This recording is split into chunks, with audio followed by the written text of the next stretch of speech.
جب world trade centre کے جڑواں tower سے ٹکرانے والے طیاروں کی ٹیلی ویژن پر تصاویر دکھائی جا رہی تھیں تو فرینک پیلگرینو ملائیشیا کے ایک ہوٹل کے کمرے میں بیٹھے تھے۔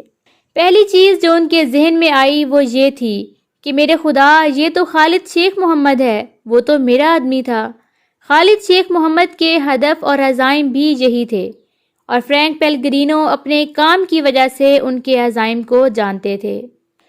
ایف بی آئی کے سابق اسپیشل ایجنٹ پیلگرینو نے تقریباً 3 دہائیوں تک شیخ محمد کا تعاقب کیا تھا۔ اس کے باوجود ابھی تک 9/11 کے مبینہ ماسٹر مائنڈ کا انصاف سے سامنا نہیں ہوا ہے۔ خالد شیخ محمد کویت میں پیدا ہوئے اور سن 1980 کی دہائی میں افغانستان میں لڑنے سے پہلے انہوں نے امریکہ میں تعلیم حاصل کی۔ 9/11 کے حملوں سے کئی سال پہلے سے ایف بی آئی ایجنٹ فرینک پیلگرینو اس جہادی کے تعاقب میں تھے۔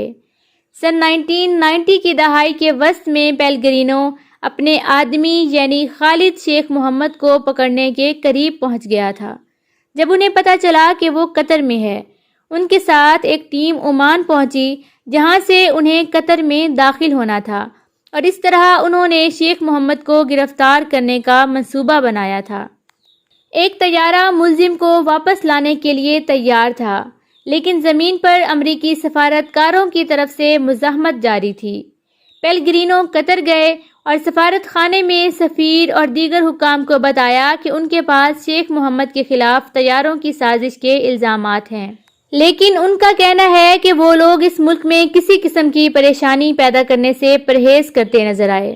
آخرکار سفیر نے پیلگرینو کو مطلع کیا کہ قطری حکام نے شیخ محمد کا سراغ کھو دینے کا دعویٰ کیا ہے۔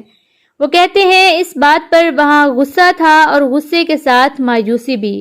ہم جانتے تھے کہ ہم نے ایک بڑا موقع ضائع کر دیا ہے۔ لیکن وہ یہ تسلیم کرتے ہیں کہ 90 کی دہائی کے وسط میں شیخ محمد کو اعلیٰ ترجیحی ہدف کے طور پر نہیں دیکھا جاتا تھا، یہاں تک کہ پیلگرینو شیخ محمد کو امریکہ کے ٹاپ 10 موسٹ وانٹڈ میں بھی شامل نہیں کروا سکے۔ انہیں بتایا گیا کہ وہاں پہلے ہی بہت زیادہ دہشت گرد موجود ہیں۔ پیلگرینو کو ایف بی آئی نے سن 1993 میں ورلڈ ٹریڈ سینٹر پر ہونے والے بم دھماکے کی تحقیقات کے لیے مقرر کیا تھا۔ یہیں سب سے پہلے خالد شیخ محمد کا نام امریکی حکام کی توجہ کا مرکز بنا، کیونکہ اس نے ملوث افراد میں سے ایک کو رقم منتقل کی تھی۔ ایف بی آئی ایجنٹ پیلگرینو نے سن 1995 میں خالد شیخ محمد کے عزائم کا اندازہ اس وقت لگایا جب اس کا نام بحر الکاہل کے اوپر کئی بین الاقوامی طیاروں کو اڑانے کی سازش میں سامنے آیا۔ لگتا ہے کہ شیخ محمد کو اس بات کی خبر مل گئی کہ امریکی ان میں دلچسپی لے رہے ہیں، اس لیے وہ وہاں سے فرار ہو کر افغانستان پہنچ گئے۔ اسامہ بن لادن جو اس وقت القاعدہ کے سربراہ تھے، 9/11 کے حملوں کے منصوبے سے جڑے ہوئے تھے، لیکن 9/11 کی تحقیقات کرنے والے کمیشن کے مطابق حقیقت یہ تھی کہ خالد شیخ محمد، جو بعد میں KSM کے طور پر جانے گئے، اس حملے کے اصل معمار تھے۔ یہ وہ شخص تھے جنہیں یہ خیال آیا اور وہ اسے لے کر القاعدہ کے پاس پہنچے۔ اگلے چند سالوں میں خالد شیخ محمد کا نام سامنے آتا رہا۔ ان کا نام اکثر دنیا بھر میں گرفتار ہونے والے دہشت گردوں کی فون ڈائریوں میں ہوتا، جس سے یہ واضح ہوتا ہے کہ وہ ان سے کتنی اچھی طرح سے جڑے ہوئے تھے۔ انہی برسوں کے دوران وہ اسامہ بن لادن کے پاس گئے اور پائلٹوں کو امریکہ کے اندر عمارتوں کو طیارے سے اڑانے کی تربیت دینے کا منصوبہ پیش کیا، اور پھر 9/11 کا واقعہ رونما ہوا۔ خالد شیخ محمد کے کردار کے بارے میں پیلگرینو کے شبہات اس وقت درست ثابت ہوئے جب حراست میں موجود القاعدہ کی ایک اہم شخصیت نے ان کی شناخت کی۔ پیلگرینو یاد کرتے ہیں کہ ہر ایک کو احساس ہو گیا کہ یہ پیلگرینو کا آدمی تھا جس نے یہ کیا ہے، اور جب ہمیں پتہ چلا کہ واقعی وہ وہی ہے تو مجھ سے زیادہ افسردہ خاطر اور کوئی نہیں تھا۔ سن 2003 میں جنرل پرویز مشرف کے دور میں خالد شیخ محمد کا سراغ پاکستان میں پایا گیا اور انہیں گرفتار کر لیا گیا۔ پیلگرینو کا خیال تھا کہ وہ اس فرد جرم کے تحت مقدمے کی سماعت کریں گے جس پر انہوں نے کام کیا تھا، لیکن پھر وہ غائب ہو گئے۔ CIA انہیں ایک بلیک سائٹ یعنی نامعلوم مقام پر لے گئی جہاں ان پر تفتیش کے سخت طریقہ کار استعمال کیے گئے۔ شیخ محمد کو کم از کم 183 بار واٹر بورڈ یعنی پانی میں غوطہ دیا گیا، جسے تقریباً ڈوبنے کے مترادف کے طور پر بیان کیا جاتا ہے۔ انہیں ریکٹل ری ہائیڈریشن، تناؤ کی پوزیشن، نیند کی کمی، جبری برہنگی وغیرہ کا نشانہ بنایا گیا اور ان سے کہا گیا کہ ان کے بچے مار دیے جائیں گے۔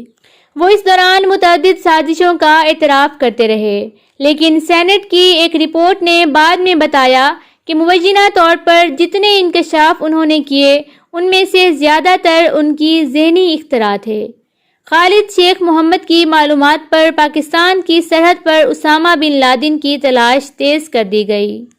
CIA کے حراستی پروگرام کی تفصیلات سامنے آنے کے بعد شیخ محمد جیسے بڑی اہمیت کے حامل قیدیوں کو سن 2006 میں گوانتانامو بے جیل منتقل کر دیا گیا۔ بالآخر FBI کو ان تک رسائی کی اجازت دی گئی۔ جنوری سن 2007 میں فرینک پیلگرینو اس شخص کے ساتھ آمنے سامنے آئے جس کا انہوں نے اتنے عرصے تک تعاقب کیا تھا۔ دونوں ایک دوسرے کے آمنے سامنے میز پر تھے۔ انہوں نے کہا، میں اسے یہ باور کرانا چاہتا تھا کہ میں ہی سن 90 کی دہائی میں اس پر فرد جرم عائد کرانے میں شامل تھا تاکہ وہ اپنا منہ کھولے اور 9/11 کے بارے میں بتائے۔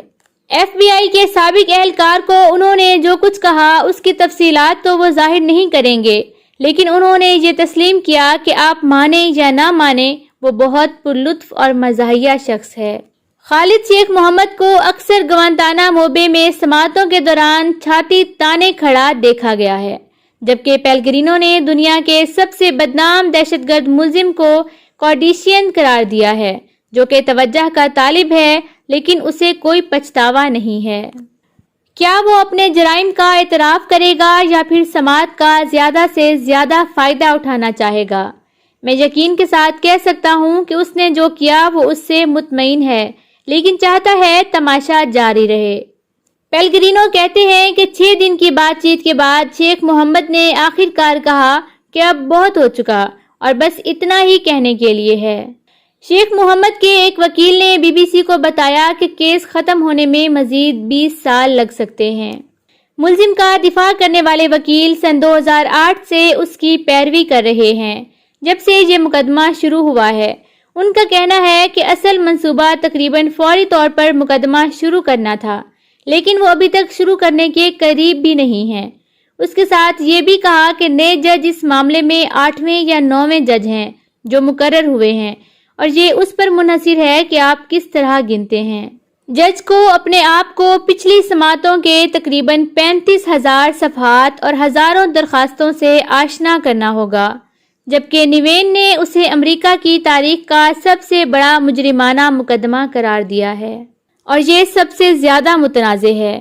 اس کی بنیادی وجہ یہ ہے کہ 5 ملزمان کو CIA نے خفیہ حراست میں رکھا تھا اور انہیں تفتیش کی سخت تکنیک کا نشانہ بنایا گیا تھا۔